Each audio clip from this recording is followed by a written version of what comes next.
Hola amigos, Eh, estamos en Madrid a las 20:37 de la noche, de la tarde-noche, es decir, las 8:37 p.m. Saludos. Voy a grabar el segundo video sobre ética, que va de la ética griega y sobre todo de Aristóteles. El objetivo del pensamiento de la filosofía moral griega no era otro que la excelencia de las personas. Una ética de virtudes. Virtud, arete en griego. Es decir, desempeñar bien el propio fin. Sabemos que en la ética Nicómaco el fin es el bien, ¿no? Desempeñar bien.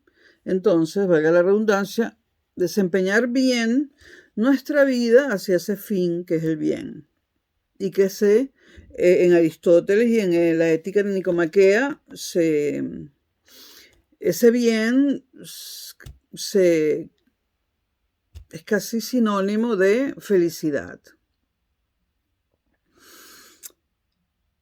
Todo para los griegos tenía su fin, su telos, de tal forma que alcanzarlo era conseguir la virtud, la excelencia.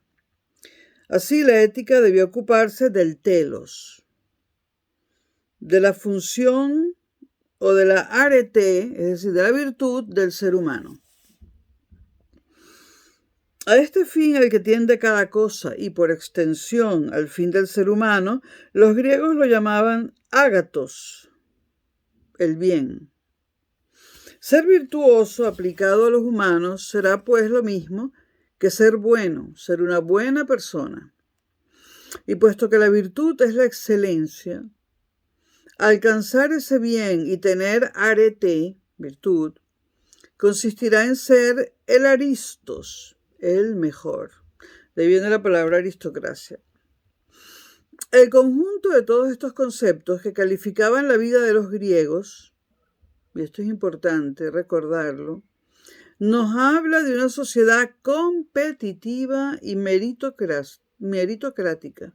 La sociedad griega en la que vivió Aristóteles era una sociedad competitiva y meritocrática, donde se recompensa y se reconoce al que sobresale y se destaca en el empeño de ser bueno, virtuoso o el mejor. Ética proviene de ethos, que a su vez significa manera de ser, carácter, como lo dijimos en el video anterior, inmediatamente anterior a este. Buscar la dimensión ética de la existencia implicaba, en el mundo griego, esforzarse por forjar una manera de ser virtuosa, de acuerdo con este bien último que debía buscar y alcanzar la existencia humana, la virtud. Así planteada, la ética supone dos cosas. En primer lugar, que la naturaleza o la vida humana tiene un fin determinado que hay que realizar, el bien. Y en segundo lugar, que esa realización depende de nosotros, del ser humano. Nadie nace siendo virtuoso, sino que la virtud puede y debe adquirirse. En intentar adquirir la virtud consiste la formación del carácter. Los griegos la entienden como la adquisición de una segunda naturaleza. La guerra, y esto también lo dijimos en el video anterior, creo, la guerra es el espacio natural del hombre. El padre de todas las cosas entre comillas, decía Heráclito, el presocrático Heráclito. De ahí que la mejor forma de existir en tal espacio sea la del combatiente. Esto lo dice Heráclito, un presocrático. De ahí, Platón, hemos comentado lo que dice Heráclito, que la guerra es el espacio natural del hombre y que hay que ser buen combatiente. Platón reconocerá que el lugar natural del hombre es la guerra, al igual que Heráclito. Pues no solo todos los hombres son pública o privadamente enemigos de todos los demás, sino que cada uno es también enemigo de sí mismo. Esto lo dice Platón en su libro Las Leyes. Hago una reflexión personal, ¿no?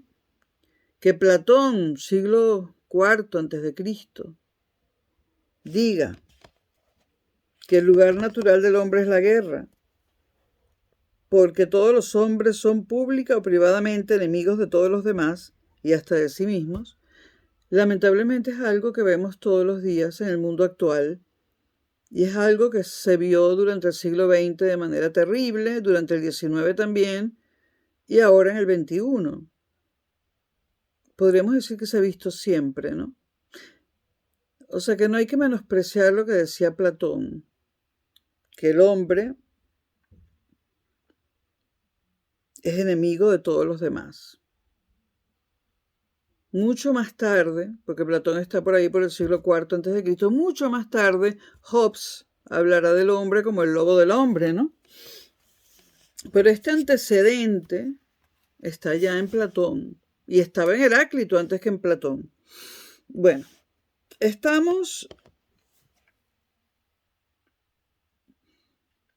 vámonos de nuevo al mundo griego, nunca vamos a salir en este video del mundo griego. Estamos ante una concepción todavía muy aristocrática de la ética o de la virtud,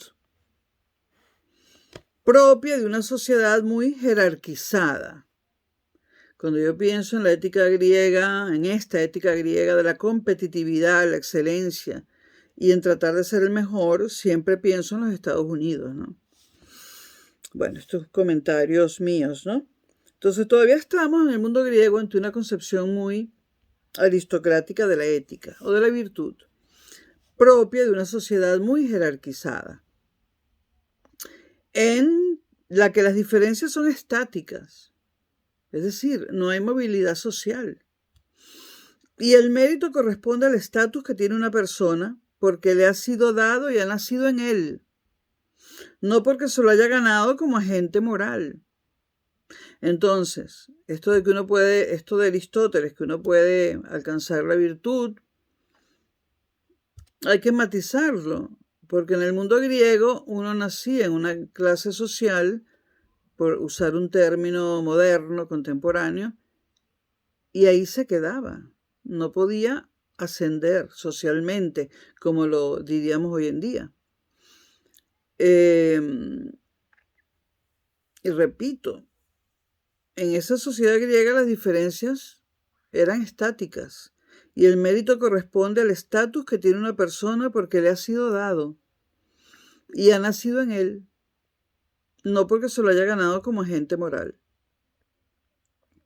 Es claro que en una sociedad de tales características no todos los hombres pueden llegar a ser virtuosos, porque no todos parten de la misma condición inicial. Solo llegará a serlo el héroe, que para empezar tiene que ser noble. Es una concepción aristocrática y material del comportamiento excelente, pues solo es bueno o virtuoso aquel que tiene el privilegio de poder serlo y que por lo tanto será reconocido públicamente como tal. La vida interior espiritual cuenta poco o nada. Estamos hablando de la Grecia, ¿no? La Grecia antigua. Si falta, la vida interior espiritual cuenta poco o nada si falta esa dimensión pública de la virtud. Y la virtud no está al alcance de todos en esta sociedad griega. Por eso el héroe necesita al poeta que divulgará sus actos y sus triunfos, que lo hará famoso. Estamos asimismo ante una cultura de la vergüenza. Este es un término acuñado en Estados Unidos como shame culture, en la que el aprecio de la sociedad es fundamental como indicador del valor moral de la persona. No ha llegado aún la cultura de la culpa, guilt culture, más propia de un pensamiento cristiano. La vergüenza ante la sociedad es el sentimiento concomitante a la falta de reconocimiento social, a la pérdida del honor. Y si nos vamos a la literatura griega, a la Ilíada específicamente, dice Héctor: no quisiera morir cobardemente y sin gloria, sino realizando algo grande que llegará al conocimiento de los venideros. Libro 22 de la Ilíada. Los poemas homéricos, ya que estamos con la Ilíada, pertenecen a una época aún prefilosófica. Recuerden que las tragedias griegas, las comedias, ¿no? Todo eso fue antes de la filosofía. El inicio de la reflexión filosófica del pensamiento racional es a su vez el comienzo de las dudas relativistas. Los filósofos, los historiadores, los poetas empiezan a darse cuenta de que lo que se puede identificar con la virtud o con la justicia, que será la virtud fundamental de la polis, la justicia, la polis es la ciudad, no coincide con lo que deberían ser la virtud o la justicia. Es ahí, en esa distinción entre lo que es y lo que debería ser, donde radica propiamente el pensamiento ético, y lo repito porque es muy importante. El pensamiento ético radica propiamente en esa distinción entre lo que es y lo que debería ser. El poeta Teócnis detecta una confusión con respecto a lo que debe ser el bien, confusión derivada seguramente de la acuñación de la moneda que lleva a identificar el bien con el dinero. O sea, cuando se acuña la primera moneda, el bien pasa a estar identificado con el dinero. Hesiodo, autor de Los Trabajos y los Días, una obra muy conocida, dice, y saco la cita de otra cita: ¿es malo ser justo si el injusto logra convertirse en el mejor? Esto es importantísimo, sobre todo a nivel de política actual. Es malo ser justo si el injusto logra convertirse en el mejor. Ya vengo, voy a buscar líquido. De esa incapacidad de apreciar lo que realmente debe valer, nos habla aún mejor el historiador Tucídides, en un célebre párrafo donde da cuenta de las transformaciones que experimenta el lenguaje por causa de las guerras y conflictos sociales. Citemos a Tucídides. La guerra es un maestro violento y asimila el carácter de los hombres a las condiciones que les rodean. Los valores corrientes de las palabras fueron cambiando a medida que los hombres reclamaban el derecho de usarlas a su gusto para justificar su conducta. Así, la temeridad irracional pasó a llamarse valentía y lealtad al partido. A la demora prudente se le llamó cobardía. La moderación y el control solo eran vistas como formas de encubrir la timidez. Y, en una palabra, y esto es importante, palabras de Tucídides, el aplauso se lo llevaba el que llegaba primero con una mala acción y el que animaba a otro a cometer un crimen que estaba fuera de su alcance. Se las traían también los griegos, ¿no? Bueno, vamos a hablar un poco de los sofistas, Sócrates y Platón, que more or less equiparaban la virtud al conocimiento. Los sofistas representan la época ilustrada del pensamiento griego. Sofista viene de sofos, sabio. Debo acotar que, bueno, han pasado a la modernidad y a la contemporaneidad como unos charlatanes, pero eso no es tan así.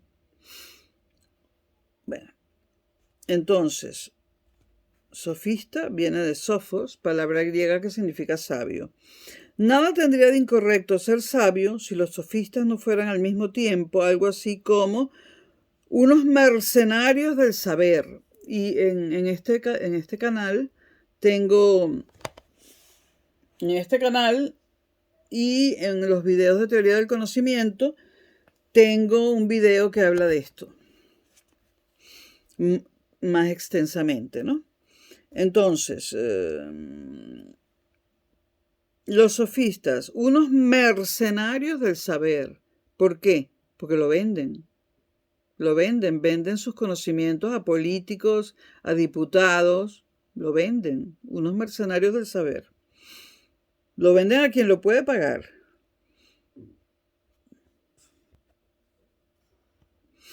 No se limitan a ser sabios, sino que hacen alarde de su saber, puesto que lo enseñan. Y además cobran por su trabajo. Por eso es que en la actualidad, cuando uno habla de los sofistas, pues casi que una mala palabra, ¿no? Porque vendían el conocimiento, pero actualmente también se vende. Bueno. Es decir, hacen lo que hacemos hoy todos los docentes, y me incluyo, que soy profesora de matemáticas.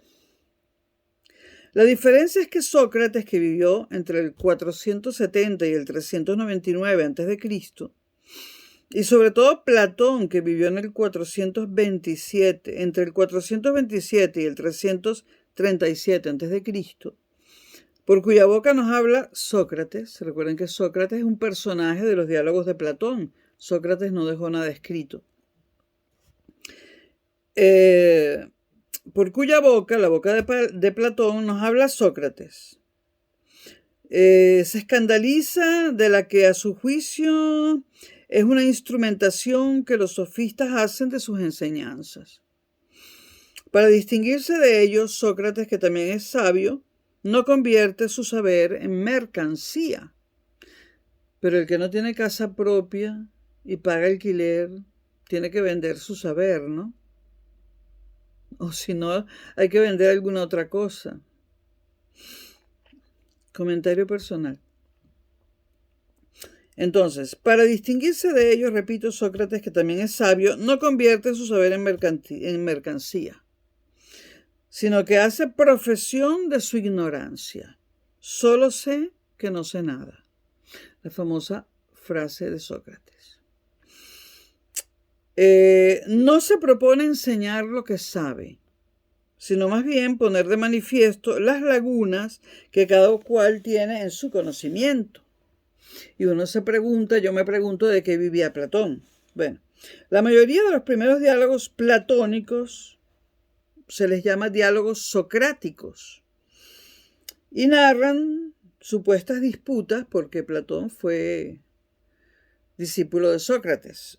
Narran supuestas disputas que hubo entre Sócrates y los sofistas, en las que Sócrates utiliza el método dialéctico, que consiste en descubrir por la discusión y el diálogo lo que unos y otros ignoran.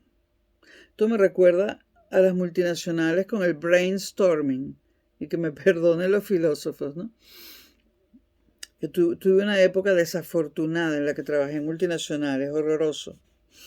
Bueno, el método dialéctico, y esto es muy importante, quizás no en ética, no en la ética, pero el método dialéctico es muy importante. Se descubre por la discusión y el diálogo lo que unos y otros ignoran. A través de la conversación, a través de las preguntas y respuestas, los interlocutores de los diálogos platónicos dicen buscar la verdad. En realidad, los sofistas ya no buscan la verdad. Aceptan que ni la ética ni la política pueden permitirse juicios que vayan más allá de la doxa, que en griego significa la palabra griego que significa opinión. Y bueno, en el mundo actual, redes sociales incluidas por supuesto, hay mucha doxa, hay tanta doxa que no se ve la verdad por ninguna parte.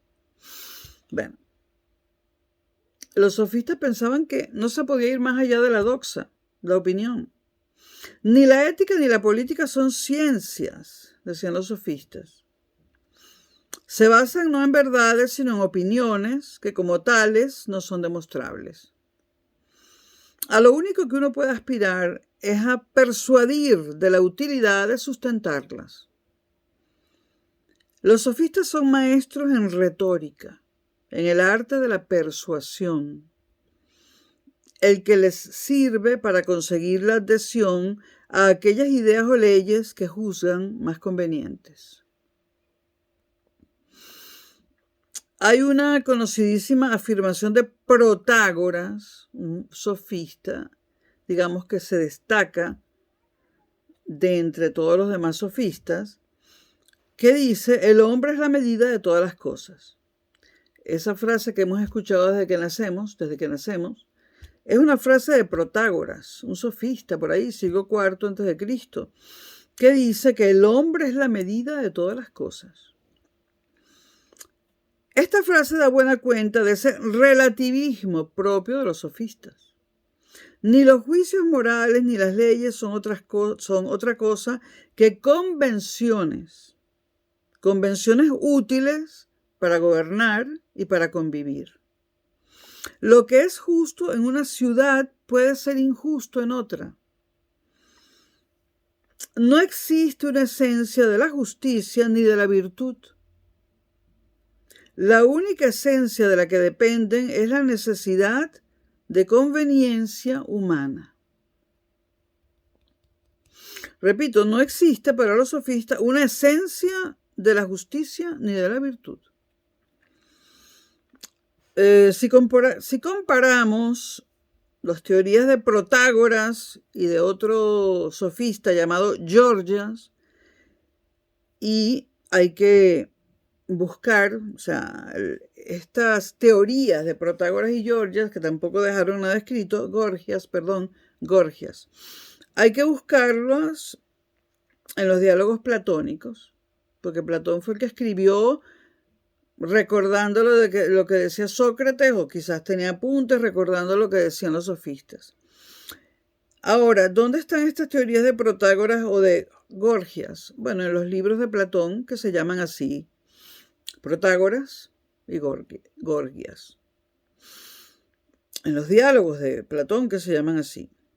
Entonces, si comparamos las teorías de Protágoras o de Gorgias con las de Trasímaco o Glaucón, que están en los dos primeros libros de la República de Platón, libro que considero indispensable para un filósofo, quizás una de las primeras cosas que hay que leer.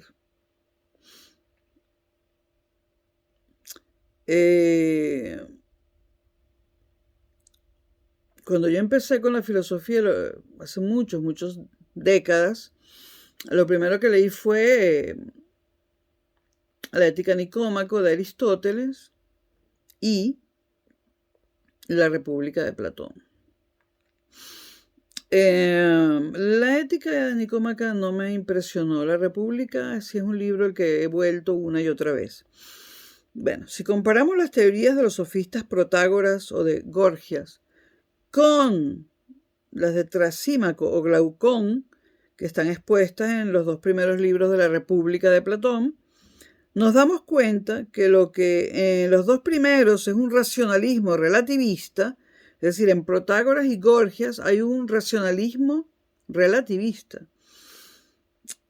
Se vuelve un escepticismo cínico en los dos últimos. O sea, Protágoras y Gorgias quedan como unos racionalistas relativistas, pero Trasímaco y Glaucón quedan como unos escépticos cínicos.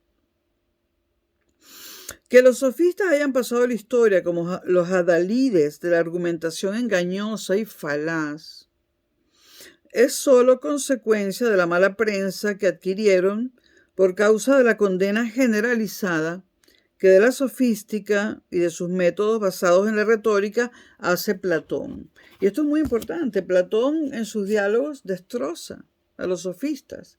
Y todavía hoy en día, cuando lo quieren descalificar a uno, le dicen, basta de retórica, basta de sofismos.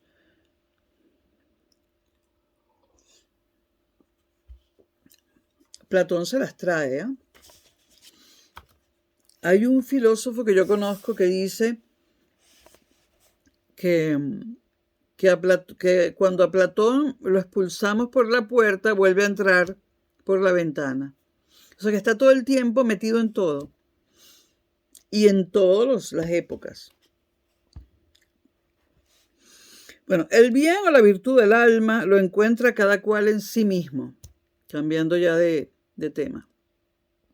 Aplicando el método de la mayéutica. La mayéutica es encontrar cada cual en sí mismo el bien o la virtud.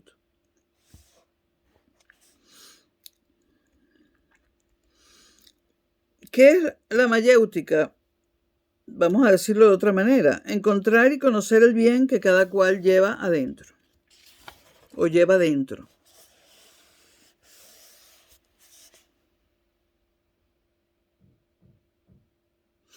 Ahora, la independencia de criterio que mostraba Sócrates, o sea que cada cual busque el bien dentro de sí, ¿no? De sí mismo, con lo cual habría distintos tipos de bien, ¿no? Etcétera, etcétera. Esa independencia de criterio resulta en Grecia, en la Grecia de la época, políticamente impertinente. Y es la que hace que el Estado ateniense acabe condenando a Sócrates a la muerte, a morir. La muerte de Sócrates culmina una forma de vida no solo de reflexión y debate filosófico, sino testimonial y ejemplar. Sócrates teoriza poco sobre la ética, pero da ejemplo de ella. A Platón le afecta mucho la muerte de su maestro Sócrates, que entiende como una muestra clara de la indignidad real de la política. La muerte de Sócrates, que ocurre cuando Platón tiene 30 años, en el año 399 a.C., unida a la decadencia imparable de la democracia ateniense, le llevan a desconfiar de la política. Cuando nace Platón en el 427 a.C., Pericles, que representa el periodo álgido de la democracia griega, ha muerto y la guerra del Peloponeso ha acabado con la victoria de Esparta sobre Atenas en el 404 a.C. A partir de entonces, la democracia degenera en manos de una serie de grupos oligárquicos que pasan a la historia con el nombre de los 30 tiranos.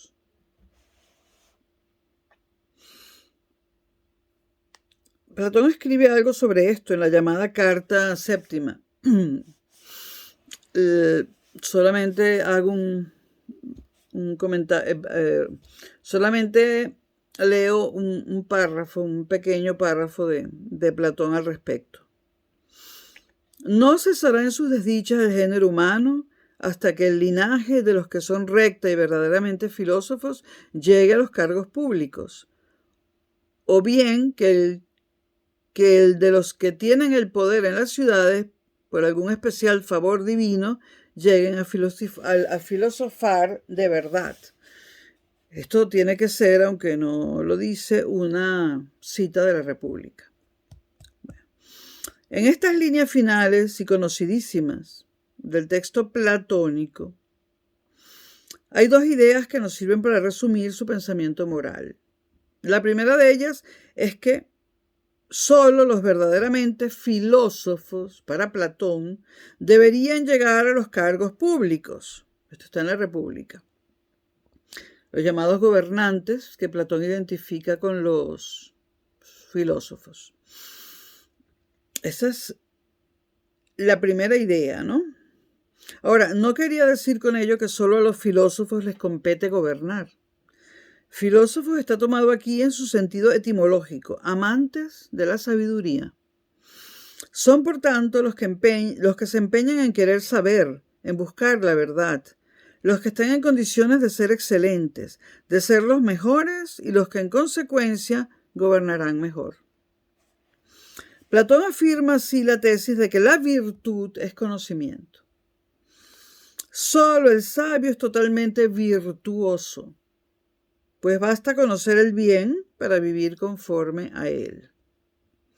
La segunda idea que se desprende de aquí, o sea, la primera era que los filósofos deben gobernar, con los matices que indiqué. La segunda idea que se desprende de aquí y que se deriva de la primera es que el pensamiento moral platónico sigue siendo elitista y aristocrático.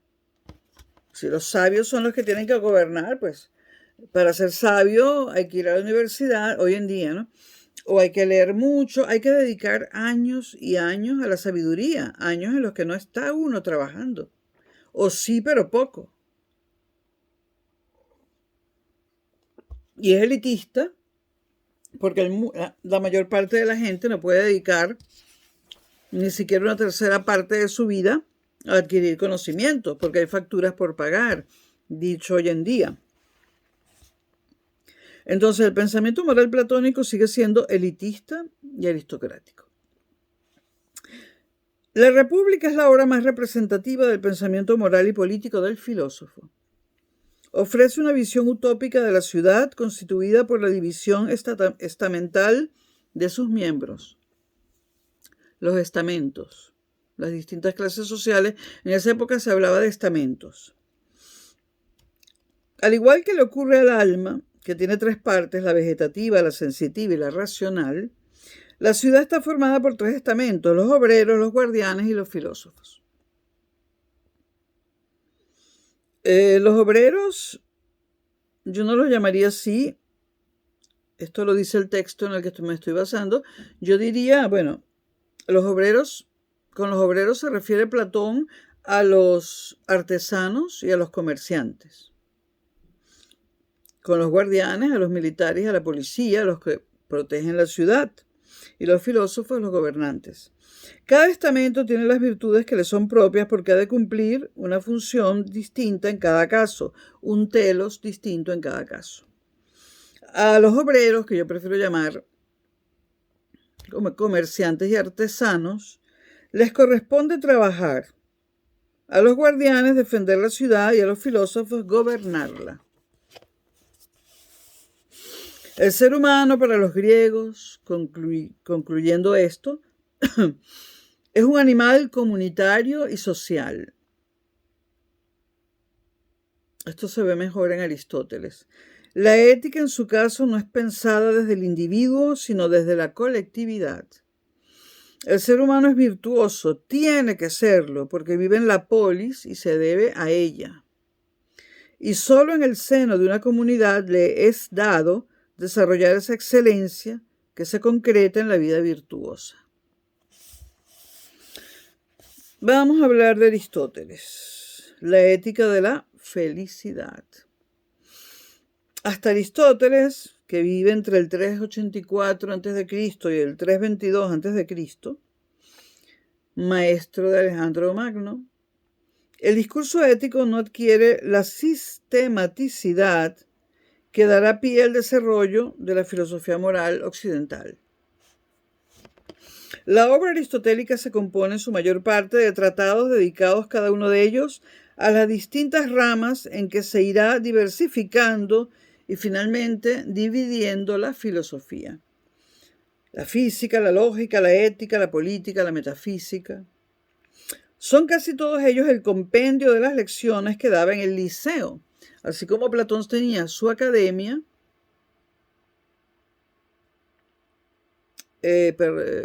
Aristóteles tenía el Liceo. Francia ha tomado ese nombre Liceo para sus colegios públicos.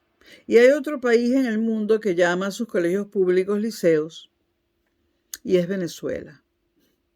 Yo sé que eso se debe a que tuvo un gobernante muy afrancesado en el siglo XIX llamado Guzmán Blanco, que decidió llamar a los colegios públicos liceos. Menos mal que el chavismo no ha cambiado el nombre todavía, ¿no?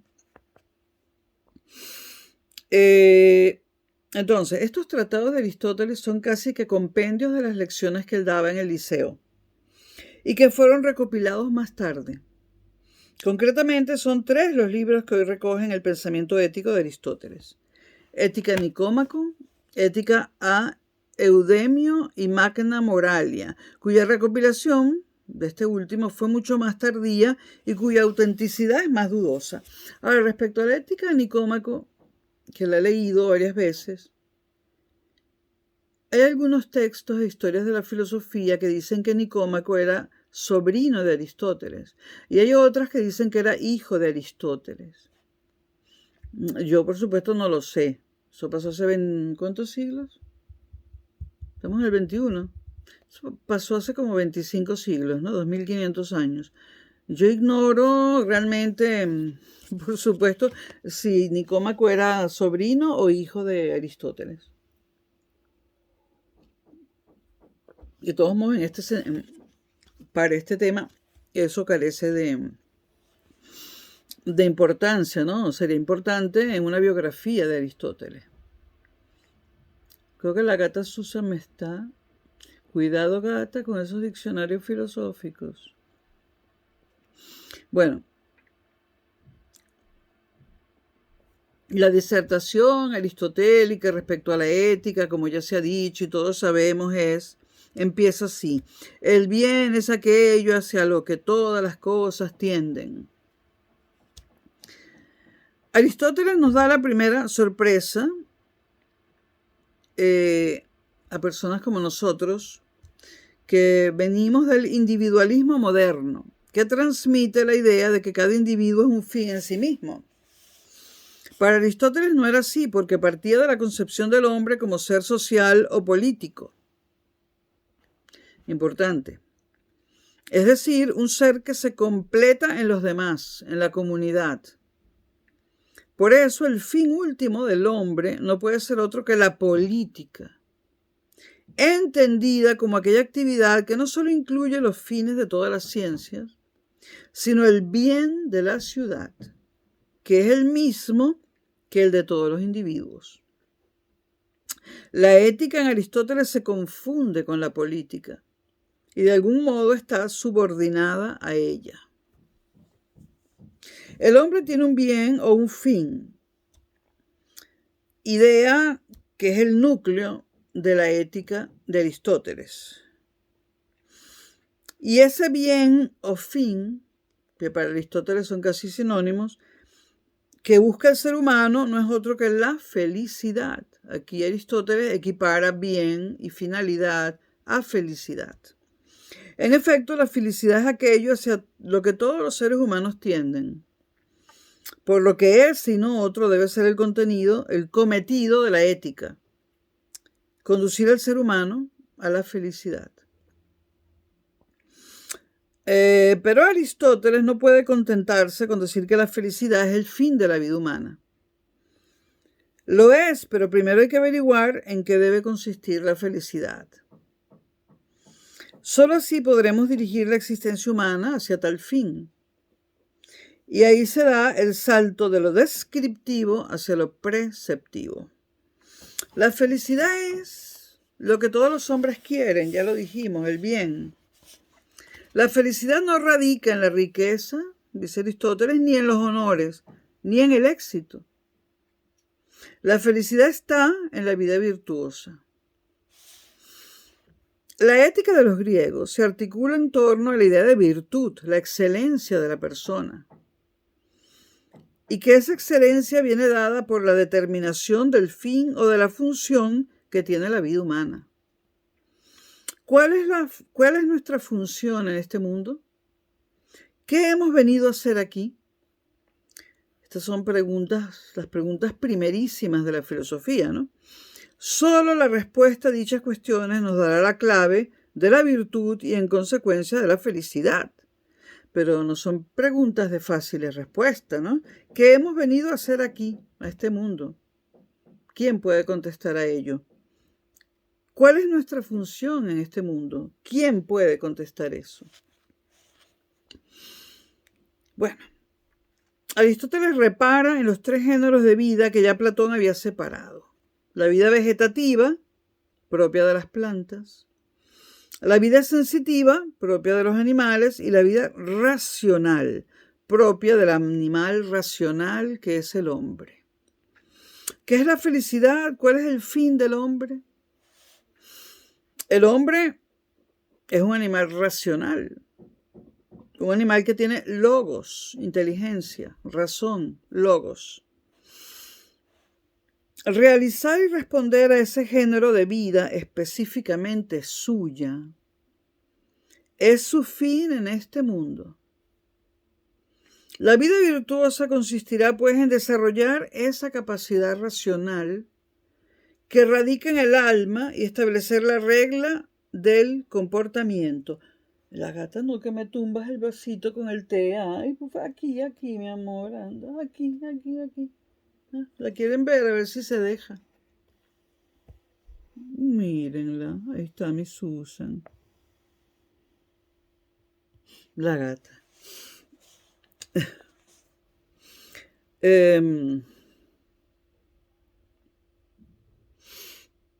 Bueno, ya dijimos que el hombre es un animal que tiene logos, razón. Y que realizar y responder a ese género de vida específicamente suya es su fin en este mundo. La vida virtuosa consistirá pues en desarrollar esa capacidad racional que radica en el alma. No vamos a hablar aquí de las 3 partes del alma, nada de eso, porque eso no... Eso lo vemos en la teoría del conocimiento, en la historia de la filosofía antigua.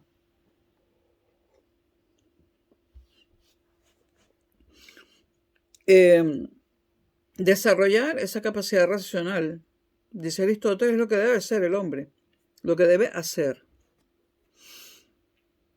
Y establece Aristóteles la regla del comportamiento. Dice que hay que establecer una regla del comportamiento.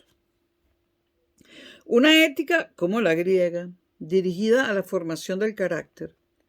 Lo que busca no es eliminar los deseos, sino más bien encauzarlos hacia ese fin que es la virtud o la felicidad.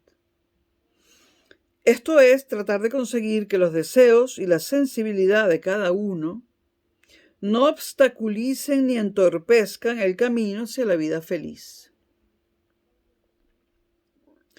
Repito, la ética griega está dirigida a la formación del carácter.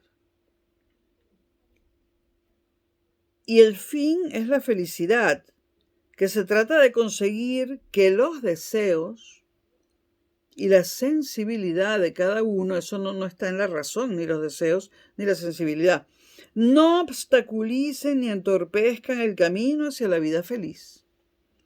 En eso consiste vivir de acuerdo con la razón para Aristóteles.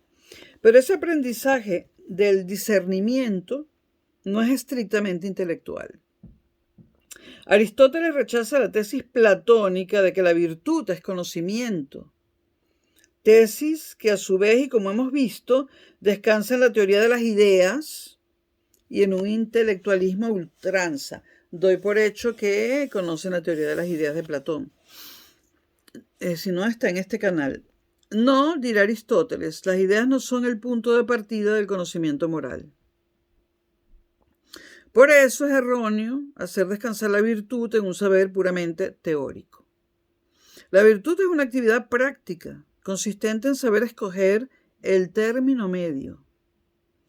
Un término medio peculiar en cada caso y para cada persona, que escapa pues a las definiciones generales. Y ahora necesito el calefactor. Ya vengo. Me fui a buscar el calefactor sin apagar el... Bueno, nada. Es erróneo hacer descansar la virtud en un saber puramente teórico. La virtud es una actividad práctica consistente en saber escoger el término medio. Esto todos los que hayan leído Aristóteles y su ética a Nicómaco lo tienen más que presente, ¿no? Escoger el término medio. Un término medio peculiar en cada caso y para cada persona, que escapa pues a las definiciones generales. que se va a calentar el té.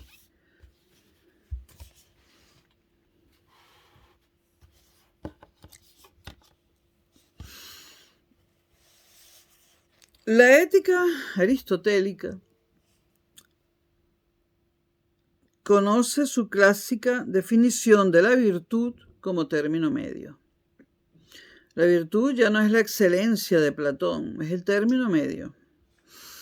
Si hemos dicho que la vida feliz es una vida reglada, es decir, con reglas de comportamiento, reglada por la razón y no abandonada al desorden de deseos y pasiones, esa regla tiene que ver con la moderación, porque las cosas se desvirtúan tanto por exceso como por defecto. Le ocurre al régimen político más aceptable, que es la democracia, cuyo exceso es la demagogia o el populismo y cuyo exceso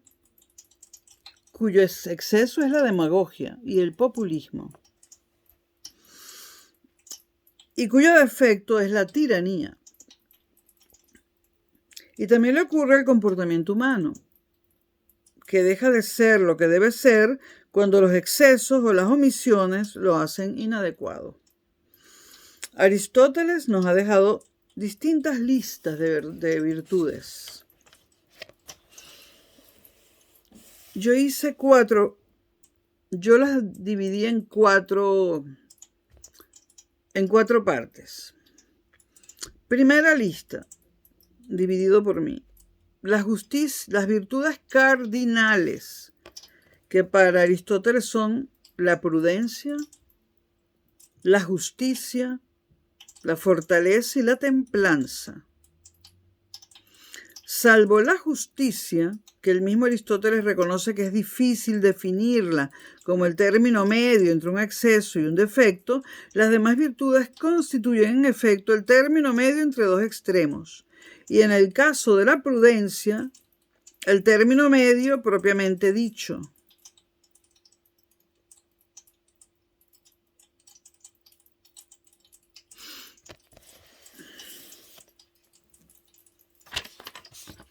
Pero en las virtudes cardinales, es que empezó a hacer frío.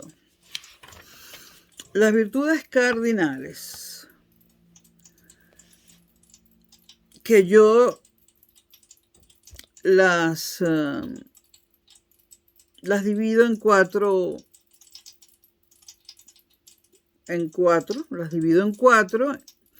y que son estas 4: la prudencia, la justicia, la fortaleza y la templanza. Salvo la justicia, que ya dije que es difícil definirla como un término medio, ¿no? Las demás virtudes, prudencia, fortaleza y templanza, constituyen en efecto el término medio entre dos extremos. Y en el caso de la prudencia, el término medio propiamente dicho. O sea, la regla del término medio. La fortaleza o el valor es la virtud derivada del valor guerrero de los poemas homéricos. Y Aristóteles la entiende como el término medio entre la temeridad y la cobardía.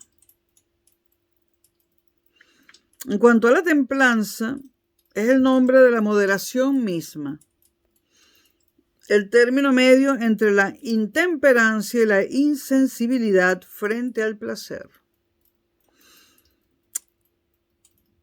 Y la prudencia es una virtud tan central y básica para el conjunto de la ética aristotélica que merece una mayor atención. Entonces repito, la justicia. Difícil de encontrar un término medio, ¿no? Y lo admite el propio Aristóteles, ¿no? Pero esa es una de las virtudes cardinales. La prudencia, que para Aristóteles es, número 2, la prudencia, que para Aristóteles es el término medio propiamente dicho. La regla del término medio. La fortaleza, número 3, que para Aristóteles es la virtud derivada del guerrero de los poemas de Homero, y Aristóteles la entiende como el término medio entre la temeridad que es un exceso digamos, un exceso de valor, un exceso de valentía, ¿no? Y la cobardía, que es valentía cero, la fortaleza.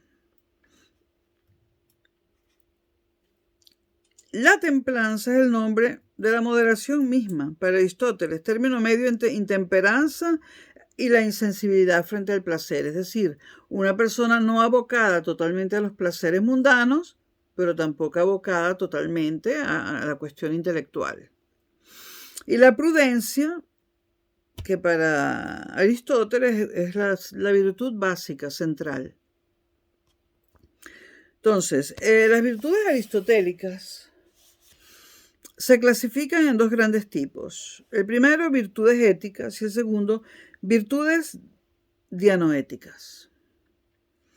La clasificación es consecuencia del rechazo de su autor de una concepción puramente intelectual de la virtud, así como de la convicción de que la vida virtuosa propia de la existencia humana no consiste en una actividad exclusivamente racional, sino también sensitiva, que tiene que ver con las emociones y no solo con la razón. Así, las virtudes éticas se originan mayormente por la costumbre, por los hábitos, y son las que más directamente contribuyen a formar el carácter de la persona. Ser virtuoso no consiste en serlo durante toda la vida, dice Aristóteles.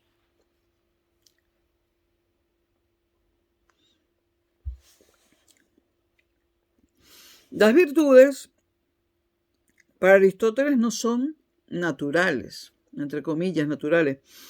No las tenemos por naturaleza, sino que se adquieren por costumbre.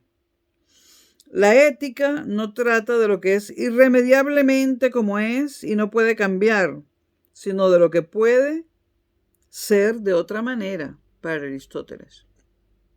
La virtud radica en la capacidad de adquirir buenas o malas costumbres, que acabarán moldeando y conformando nuestro carácter.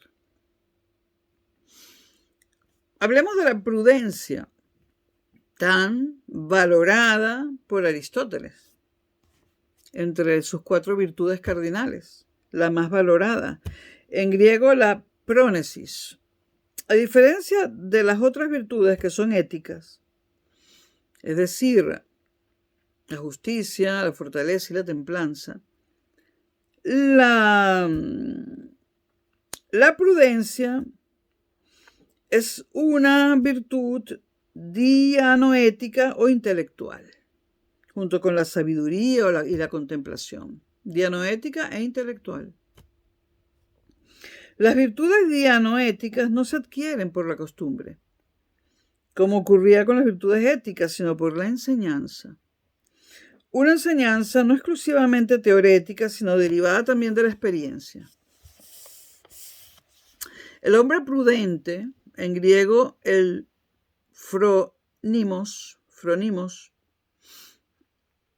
es el heredero del rey filósofo que buscaba a Platón, si bien en este caso su saber no es solo el saber de las ideas.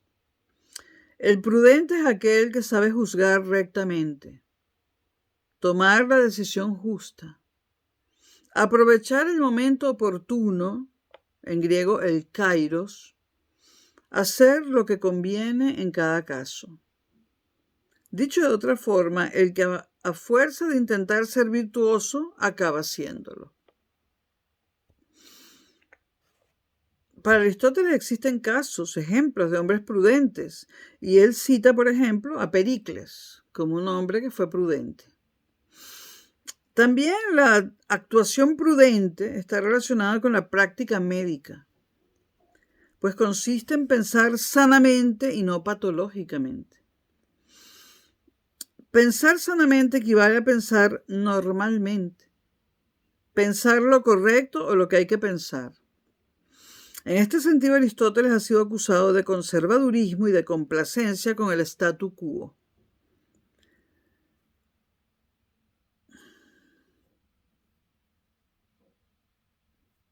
Porque dice pensar lo correcto, lo que hay que pensar.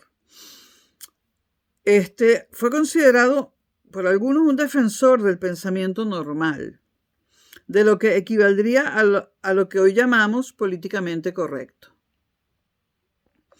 Sea como sea, la prudencia constituye la síntesis de todas las virtudes, pues consiste en esa regla que manda buscar la medida y el término medio, y que se encuentra personificada en el hombre prudente.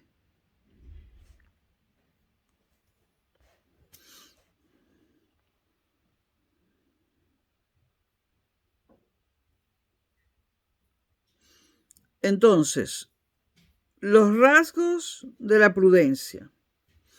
Número 1. Caracterizan a la virtud aristotélica. Es decir, todos los rasgos de la ética coinciden o se encuentran en la prudencia, ¿no?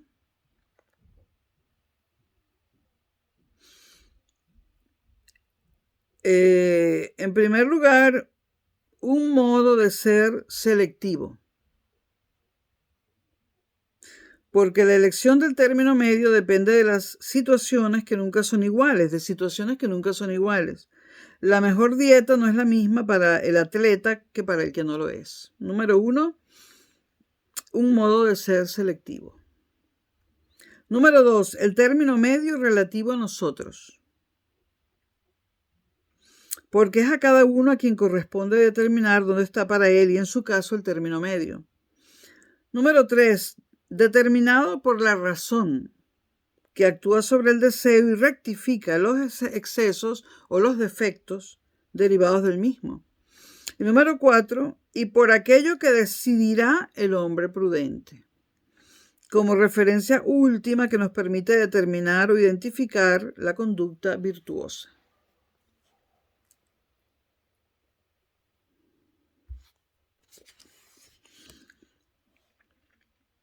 En un hermoso libro sobre la prudencia en Aristóteles, el filósofo Pierre Aubenque, libro publicado en 1999, explica cómo la ética centrada en la prudencia es una ética consciente de la contingencia y el azar que embargan irremediablemente la existencia humana. Y esto es importantísimo porque Aristóteles, y lo dijimos en el primer video de la ética, el video 1, ética 1, Aristóteles dice que la ética siempre es una ética de la contingencia, del azar, de las circunstancias.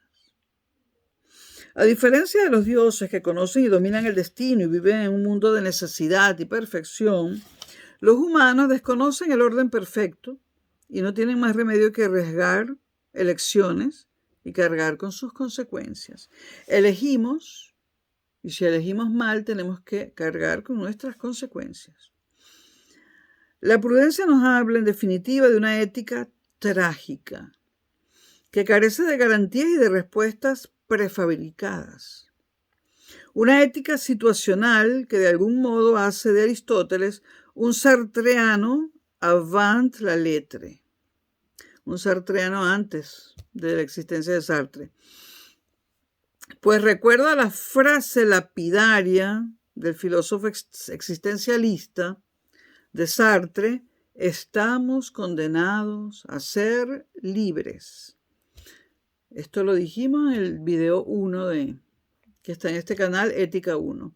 Sartre, estamos condenados a ser libres, es decir, a tomar decisiones todo el tiempo. Y bueno, no les cuento todas las veces que yo me he equivocado tomando las decisiones, ¿no? Desde la perspectiva del intelecto, la virtud por antonomasia es la prudencia. Desde la perspectiva de las costumbres o del etos, la virtud central es la justicia. En la Ética Nicómaco, Aristóteles cita un verso de Teognis que dice: en la justicia están comprendidas todas las virtudes. La justicia es, en efecto, la virtud perfecta, y su perfección radica en la capacidad de ordenar armónicamente la convivencia humana, La justicia iguala las cosas que son desiguales. Aquí no sé por qué siento algo de socialismo, ¿no? No lo digo con ironía. La armonía humana tiene un paralelo en la armonía cósmica para Aristóteles. Y la justicia civil se corresponde con la justicia natural. El debate sobre las dos justicias se extiende desde Platón y los sofistas hasta la modernidad. Aristóteles distingue asimismo entre una justicia legal, que es la de las leyes, y una justicia natural, que tiene en todas partes la misma fuerza y que no está sujeta al parecer humano. Esto me recuerda en la modernidad el derecho natural de Locke. Todos tenemos derecho a un montón de cosas simplemente porque existimos.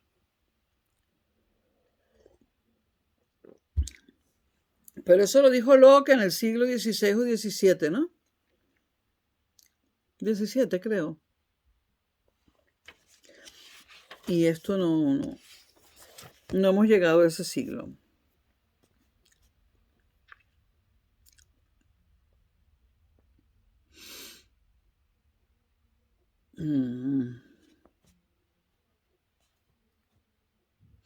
La justicia legal y la justicia natural.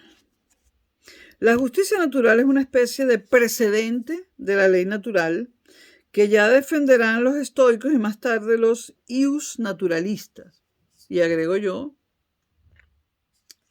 Locke, en la modernidad.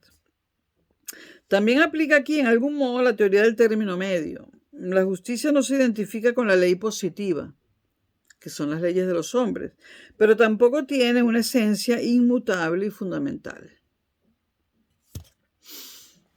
Quedan fuera de la justicia y quedan asimismo fuera de las virtudes canónicas las mujeres. No maten al mensajero, el mensajero soy yo. Quedan fuera de la justicia, voy a ampliar lo que dije, quedan fuera de la justicia y de la posibilidad de adquirir cualquier virtud los esclavos, por supuesto, que apenas son humanos, y quedan fuera asimismo las mujeres, fuera de las virtudes canónicas, que tendrán que adquirir las virtudes propias de su función, que es la de ser madres de familia. Incluso los trabajadores que se dedican al trabajo agrícola o a trabajos manuales carecen de tiempo y capacidad para dedicarse a la vida política, que es propia de los hombres libres, la actividad más noble y exclusiva del hombre libre. Es para esa forma de vida para la que se piensan las virtudes intelectuales y morales. La sociedad que da nacimiento a la democracia es, por tanto, una sociedad muy desigual, con una mayoría de excluidos a los que no les es dado participar en la vida de los mejores. Estamos en una ética todavía muy aristocrática, aunque lo sea menos que la ética heroica fundada exclusivamente en la nobleza de sangre. Ahora se reconoce otra nobleza, la del espíritu, pese a lo cual la posibilidad de cultivar el espíritu aún no es accesible a todos. Solo unos cuantos están en condiciones de dedicarse a ello. Bueno, de lo que acabo de decir es obvio que, en primer lugar, la democracia, esa tan alabada democracia griega, era una democracia de estamentos, ¿no? Los gobernantes identificados, bueno, no voy a decir con quién los identificaba Platón en la República, porque bueno, esta era la visión de Platón sobre lo que debe ser una república, ¿no? Pero, ¿cómo estaba estructurada la democracia ateniense? Los gobernantes arriba, en el medio, artesanos y comerciantes, y abajo, los guardianes de la ciudad. Pero se le olvida a todo el mundo que hay un cuarto estamento, que son los esclavos. Y como acabo de decir, Para Aristóteles, los esclavos no tienen posibilidad de adquirir ninguna virtud. Los deja fuera. Dice que apenas son humanos, lo cual, no sé si llamarlo racismo, clasismo, no se me ocurre ninguna palabra realmente. Pero también hay que situarse en esa época, hace 25 siglos. No sabemos realmente cómo se respiraba aquello, ¿no? Aquel ambiente. Luego dice que las mujeres también quedan fuera de las virtudes, porque las virtudes son masculinas. Las feministas deben tener unos muñequitos con la figura de Aristóteles y deben estarles haciendo vudú y clavándole alfileres, ¿no? Luego dice que la vida política es para los hombres y los hombres libres. Nada más. Por lo tanto, esta es una democracia con una sociedad muy desigual y con una mayoría de excluidos. Y los excluidos no pueden participar en la vida de los mejores. Es una ética aristocrática.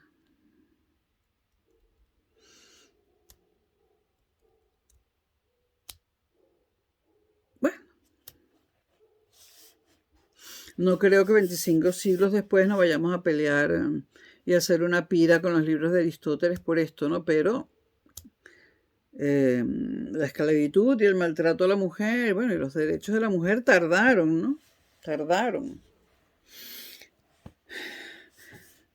Bueno. Ahora, hay una novedad que es de Aristóteles, ¿no? Y que es la concepción de la justicia como una vinculación que en la ética tiene la justicia con la amistad. Esta valoración de la amistad que hace Aristóteles a mí particularmente me gusta. Él incluye en Ética Nicómaco la amistad en el catálogo de las virtudes.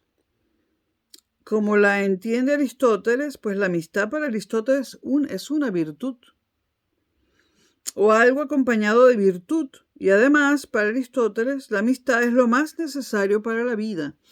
Bueno, yo opino lo mismo. Sin amigos no se puede vivir. En mi caso, por ejemplo. Luego está esta definición aristocrática del hombre como animal político, que todavía se usa muchísimo, ¿no? Esta definición del hombre como un animal político es aristotélica, de Aristóteles.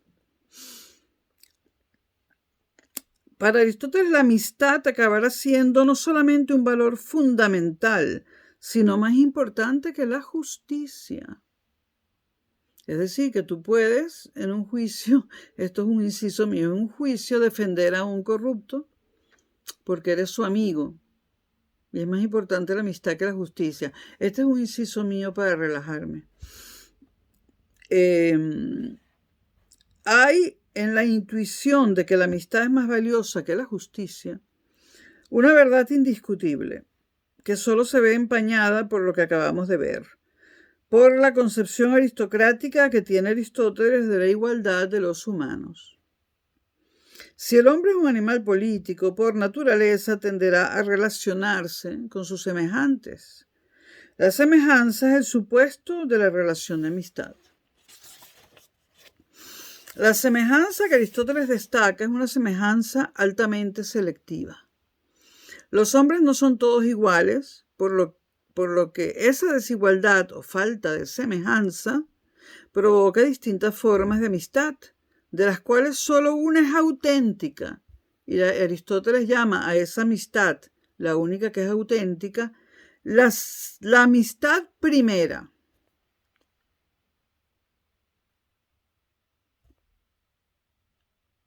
Luego tenemos otras amistades, por ejemplo, la amistad interesada, que tiene su móvil en la utilidad o el interés, y de la cual hay muchísimos ejemplos.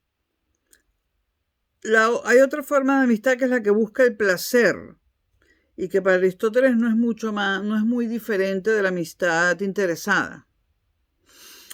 Luego hay una amistad, más allá de eso, hay una amistad completa. En griego, la filia, que es la que está motivada por el bien. La única que puede calificarse como moral.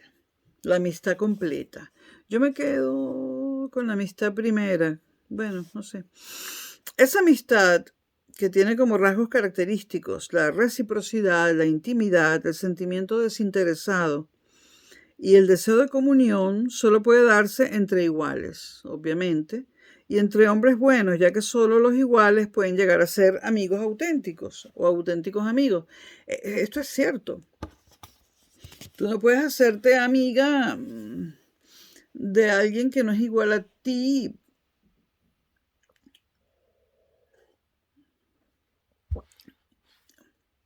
Porque no hay puntos de... No hay coincidencia, no hay puntos de comunes, ¿no? Aunque hay gente que llama a todo el mundo amigos. No distingue entre conocidos y amigos, ¿no? La amistad es... Otra de las virtudes éticas de Aristóteles es la magnanimidad. Magnanimidad. Es decir, la grandeza de alma.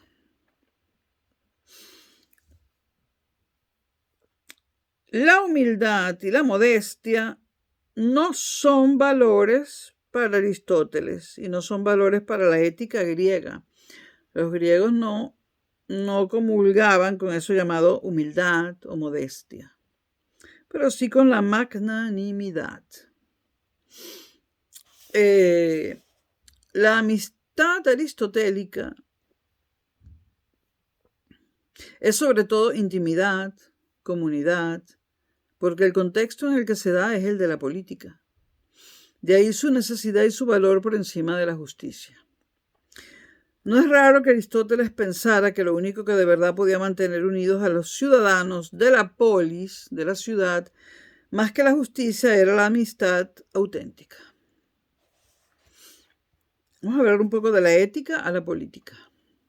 Al definir al hombre como animal político e indicar al mismo tiempo que el fin de la acción humana es la felicidad, Aristóteles está diciendo que la felicidad que hay que buscar no es tanto la del individuo como la de la comunidad. De entrada, pues, en el aristotelismo, ética y política convergen. En el principio de la ética nicómaca, Aristóteles indica que la ciencia que debe ocuparse del fin último de la vida humana es la política. Pues el todo es mejor que las partes, para Aristóteles. Merece más atención la vida colectiva que la individual.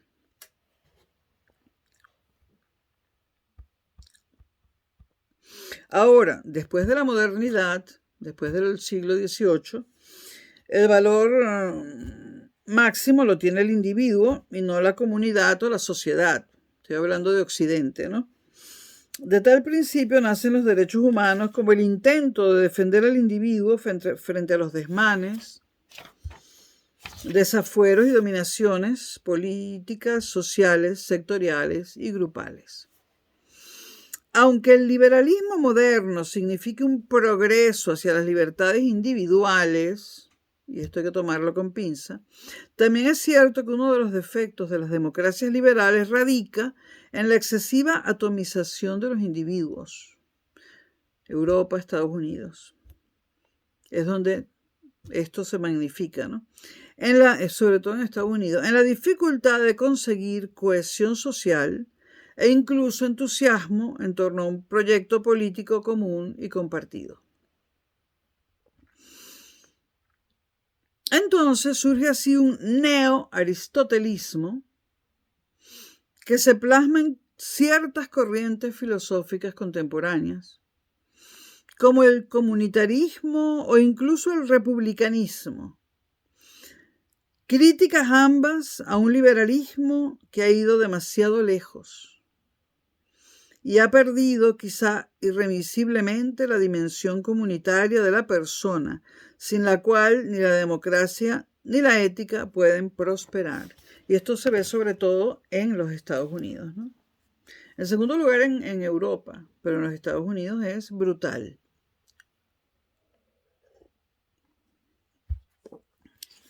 Por algo no vivo en Estados Unidos, sino en Europa.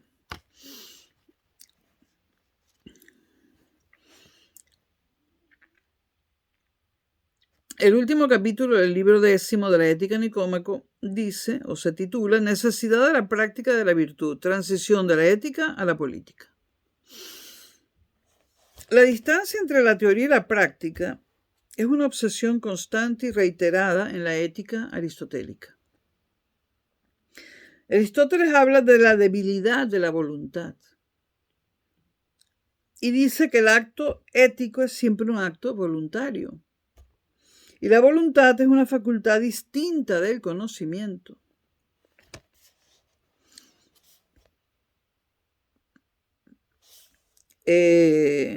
La voluntad es débil y en ciertas traducciones de Aristóteles al español se pone textualmente, la carne es flaca, o sea, la carne es débil. Bueno, no es una traducción que a mí me guste mucho, ¿no? Pero bueno. Al final del libro 10 de la Ética Nicómaco, Aristóteles habla de la necesidad de la política, o quizá mejor, de la ley, a fin de conseguir que los imperativos éticos se cumplan. Acostumbrarse a vivir virtuosamente supone un esfuerzo. La vida moderada y dura no le resulta agradable al vulgo, y principalmente a los jóvenes. Por esta razón, la educación y las costumbres de los jóvenes deben ser reguladas por las leyes, pues cuando son habituales no se hacen penosas. Esto es verdad, cuando tú te acostumbras a algo, ya no es penoso. La ley tiene más fuerza obligatoria que la autoridad paterna. Por eso no es prescindible. Bueno, esto está en la República también, de Platón, ¿no? Estamos hablando de Aristóteles, pero esto está en la República de Platón. Que la ley tiene más fuerza obligatoria que la autoridad paterna. Por eso no es prescindible, sino inevitable acudir a su fuerza coactiva. Tras la ética, pues, se impone adentrarse en la política. Aristóteles lo hará siguiendo con su método inductivo, que prefiere ir a los hechos o a las teorías o a las ideas y no de estas a los hechos. De la teoría a la práctica, Aristóteles. No sería justo no mencionar la exposición de la ética de los antiguos con la ética de Aristóteles. En los siglos IV y III a.C., aparecen en Grecia unas escuelas que, si bien no hacen una contribución a la filosofía moral tan sólida y extensa como la que hace Aristóteles, sí consiguen expresar una serie de ideas que luego no han dejado de estar presentes en el discurso moral posterior. Los cínicos, los estoicos y los epicúreos transmiten un mensaje moral más perdurable y universal. En algunos casos que el de los filósofos que han pasado la historia como los clásicos por antonomasia del pensamiento griego, es decir, Sócrates, Platón y Aristóteles, y algunos presocráticos. Los cínicos fueron los primeros en aparecer. Desarrollan un pensamiento o una conducta radicalmente contracultural, opuesto a lo establecido, provocativo, anárquico o autárquico al extremo. Son muy conocidas las anécdotas de Diógenes el Cínico, que buscaba desesperadamente un hombre con una linterna y que vivía en un tonel para poner de manifiesto su desprecio absoluto de las convenciones sociales. Esa búsqueda de la luz, de la verdad, de la virtud, podríamos decir, que emprende Diógenes con la linterna. Diógenes defendía a los esclavos por considerar que la libertad está en el alma, no en el cuerpo. Y esto es algo que luego repetirán los estoicos. Antístenes, otro cínico, discípulo de Gorgias y de Sócrates, hablaba con una cierta deferencia y respeto de las mujeres. algo insólito en su tiempo. La virtud, dicen los cínicos, basta para ser feliz, y la virtud total no es otra cosa que la total independencia con respecto a la sociedad. Vivir de acuerdo con la naturaleza. Diógenes tenía por cosa pueril la nobleza, la gloria mundana y demás cosas así, diciendo que son adornos de la malicia. Esto respecto a los cínicos, los estoicos.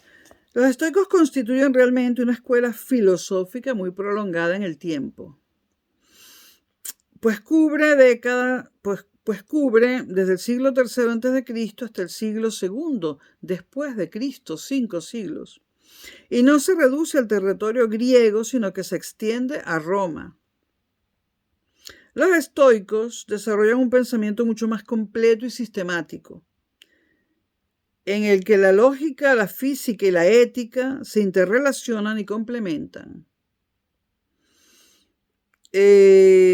No vamos a hablar mucho de eso, pero dicha filosofía no es tan homogénea como la idea de escuela quiere dar a entender, ¿no? Existe un cosmos donde se integran todos los seres y que está sometido a una ley de la naturaleza que rige tanto en la naturaleza física como en la conducta humana, para los estoicos. La función de la filosofía o el objetivo del sabio será llegar a conocer esa ley, la ley de la naturaleza, con el fin de adaptarse a ella y reconocerla como inevitable. Aceptar voluntariamente lo que no puede ser de otra manera. Cooperar con el cosmos es el objetivo del sabio. Estamos hablando de los estoicos. Se trata de una filosofía determinista y materialista en la que la libertad o autarquía no será otra cosa que el conocimiento de la necesidad. Y la necesidad que es lo inmutable. Como más tarde defenderán a sí mismos Spinoza, Hegel, Marx e incluso Nietzsche. La inmortalidad es una idea absurda. Seguimos hablando de los estoicos. Puesto que la muerte no puede ser nada más que la reintegración en la materia o en el orden natural de las cosas. Esto es cierto, pero esto causa una angustia en las personas, una angustia que he vivido toda mi vida, y cuanto más vieja estoy, más pienso en eso. Repito, para los estoicos la inmortalidad es una idea absurda, puesto que la muerte no puede ser nada más que la reintegración en la materia o en el orden natural de las cosas. Esto me recuerda al cristianismo. Polvo eres y en polvo te convertirás. El mal es aquello que pretende eludir ese orden natural inevitable. De ahí que los estoicos prediquen la ataraxia, palabra griega, como forma de vivir, que no es otra cosa que la aceptación de lo que no se puede evitar ni depende de nosotros. El infortunio, el sufrimiento, la muerte. Será virtuoso el que consiga tal ataraxia, que es la despreocupación, el verse liberado de cualquier perturbación, la tranquilidad interna. Zenón, que fue uno de los primeros estoicos, decía que lo importante es convencerse de que las cosas son indiferentes. La palabra griega para esto es adiáfora, es decir, no deben preocuparnos. Quiero hacer un inciso, ¿no? Como yo estudié filosofía en Latinoamérica, de las diferentes tribus que había en lo que hoy en día es México, muchas de ellas practicaban el estoicismo. Es decir, estar tranquilos ante lo inevitable. Y si no recuerdo mal, aunque hace décadas de eso, se decía que los toltecas practicaban el estoicismo. Ahora, los toltecas seguramente no tuvieron conexión con Grecia, ¿no? Pero los seres humanos somos seres humanos en todas partes, ¿no? Y podemos llegar a las mismas ideas y conclusiones independientemente de dónde provengamos, ¿no? Esto es solamente un inciso y hay un cuento de Julio Cortázar sobre un tolteca, que es un cuento espectacular sobre un tolteca, donde hay un paralelismo entre el tolteca que se dirige a la muerte pacíficamente, resignado, porque le van a arrancar el corazón para ofrecerlo a los dioses. Hay un paralelismo entre este tolteca que sube unos escalones inmensos para que le arranquen el corazón vivo y se lo ofrezcan a los dioses, y un hombre moderno que no me acuerdo para dónde camina, ¿no? Pero eso es un cuento de Cortázar que el nombre no lo recuerdo, pero si googlean, lo leí hace muchos años. Yo creo que lo leí cuando tenía 26 años o 25. 26 creo. Y es que tengo una memoria y hay cosas que me impresionan y quedan en la memoria con la fecha, el día, la hora. Sé incluso dónde, en qué parte de Caracas lo leí. Tenía yo 26 años, si no me equivoco. Y bueno, de eso hace mucho, ¿no? Vamos a poner 25, 15, desde eso hace 40 años prácticamente. Y recuerdo el cuento. Y lo leí una vez. Bueno.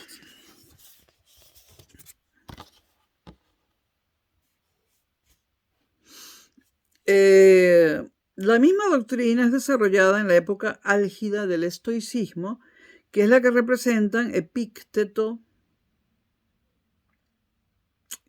que vivió del 50 al 138. No, estos son referencias de obras. Bueno, la misma doctrina es desarrollada en la época álgida del estoicismo, que es la que representan Epícteto en Grecia, Séneca y Marco Aurelio en Roma. Epícteto era esclavo, luego liberado. Marco Aurelio, como todos sabemos, fue emperador. Y Séneca siempre estuvo cerca del poder. Es la mejor prueba de que el estoicismo había llegado a una concepción cósmica, no aristocrática, de la igualdad. Todos los hombres son iguales en la medida en que todos son parte del mismo cosmos y están sometidos a la misma ley natural. Da lo mismo el esclavo que el señor, lo importante es saberse y sentirse libre. Congraciarse con la realidad es lo que ha venido a entenderse como la resignación estoica. ¿Qué más de un estoico pusiera fin a su vida con el suicidio, como fue el caso de Séneca? Es una consecuencia más que coherente de esa concepción de la libertad frente a lo que no depende de nosotros, frente a la muerte. Esto es discutible, ¿no? Se podría decir que Séneca ya no daba más, o sea, ya estaba harto de ser estoico, estaba sufriendo mucho y se suicidó, lo cual pienso yo que no es nada estoico, pero bueno.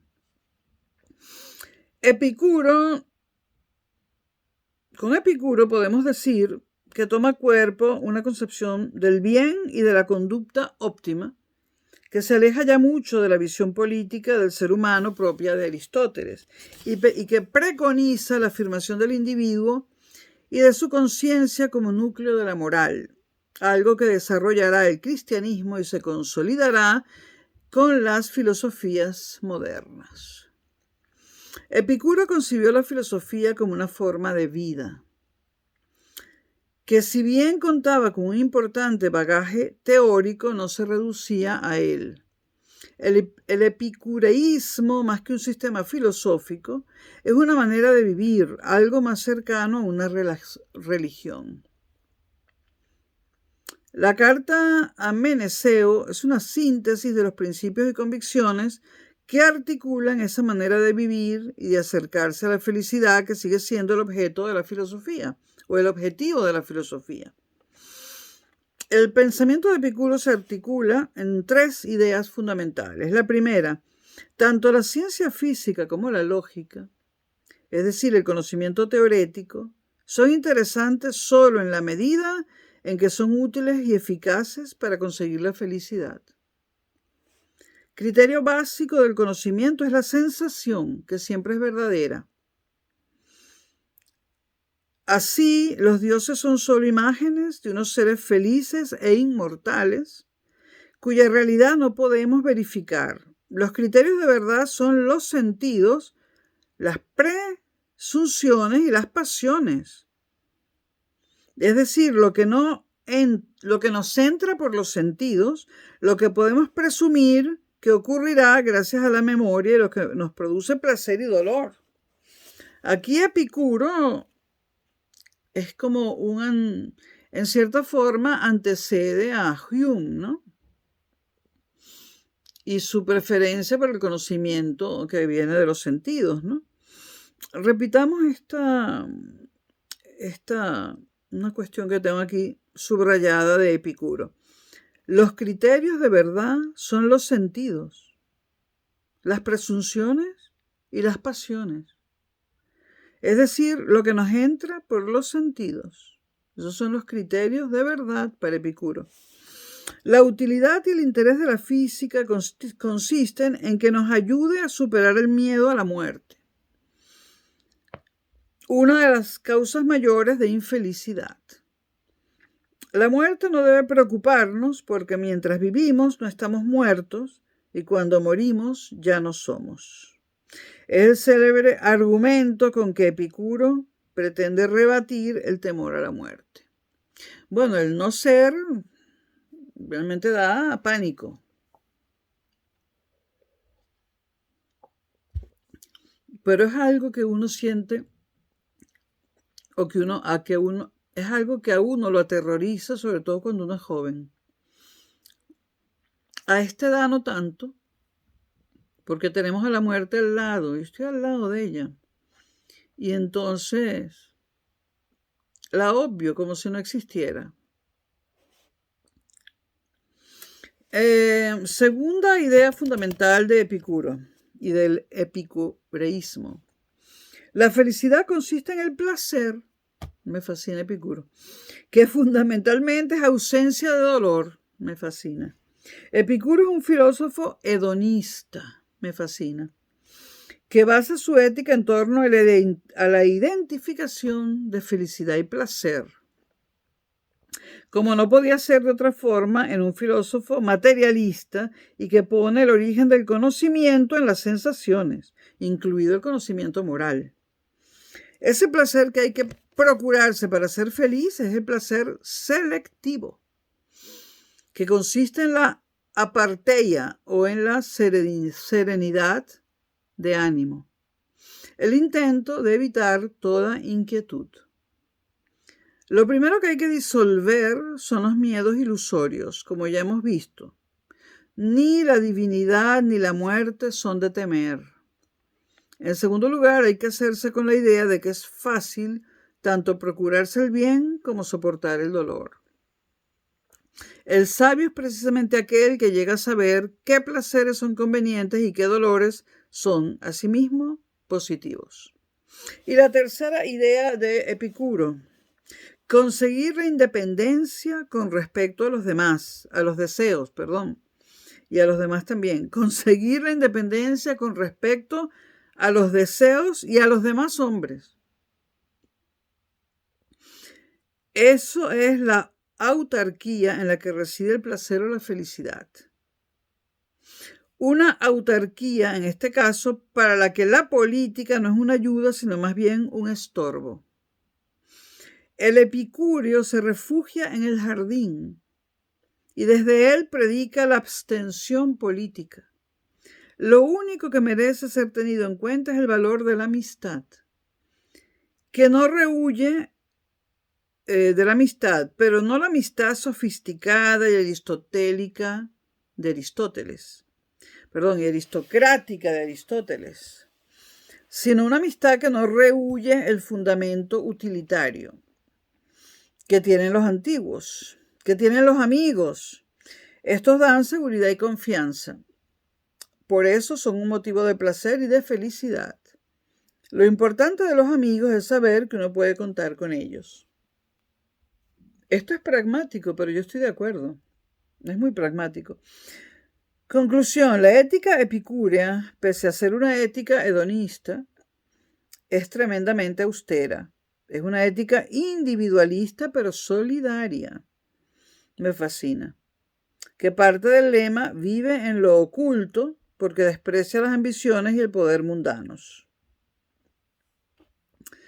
Festurier, filósofo francés del siglo XX, dijo, abro comillas, en un mundo en que los cuadros civiles y familiares tendían a desaparecer, Epicuro supo fundar una nueva familia. Sin duda ese fue el secreto de su prolongado prestigio. Esto lo escribió Festurier en 1946, un estudioso de Epicuro. Y hasta aquí la ética aristotélica. En el próximo video, Kant. Espero les haya servido esto para algo. Gracias.